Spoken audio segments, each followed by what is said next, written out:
Well, it's pouring down rain today, so I still haven't carried out that old cast iron stuff. But I did make this, which is replacing this. So it's 3 inches down there at the bottom. And we got a clean out valve, then a long sweep 90, going up to a 3-inch sanitary T. That'll be where the toilet connects. I've got a 4 to 3 closet elbow for that.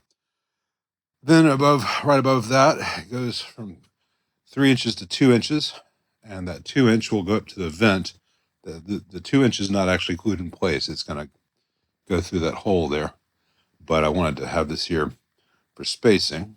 And then it goes across here, and then I've got a Y that goes from 3 inches to 1.5, and then a street 45 on the 1.5. That'll be the drain for the bath, and that drain is going to go over here, have a P-trap, and have its own dry vent going up there. But over here is where the drain is going to go.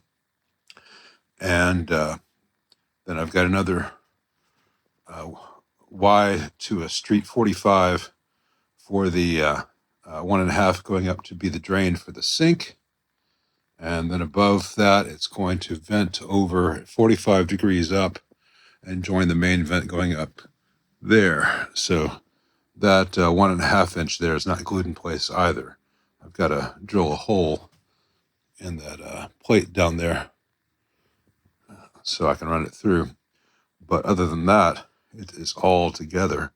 I wish someone had told me that you cannot, in fact, dry fit a street 45, because once you get it in there, it's pretty much in there, and getting it in there is really tough. Apparently, it is made to really tight tolerances, and it's only the melting of the cement that lets it fit in there really well. Now I know none of that information was in any of the videos I watched. And one thing I would show you, but it's all outside in the dark where my sawhorses are. I watched so many videos on how to cut PVC cleanly, and I've tried a hand saw, I tried a PVC saw, I tried various things.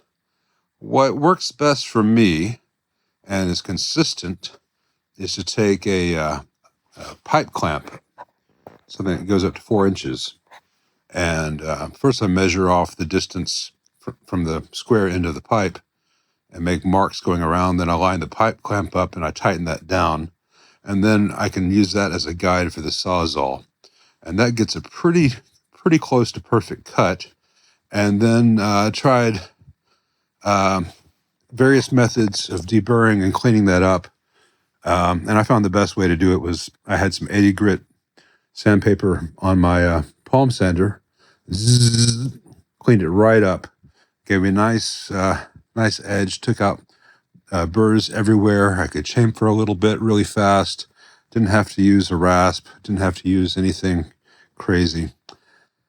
And it all went together, but I had to figure out a bunch of tricks to get it to go together the way I wanted it to.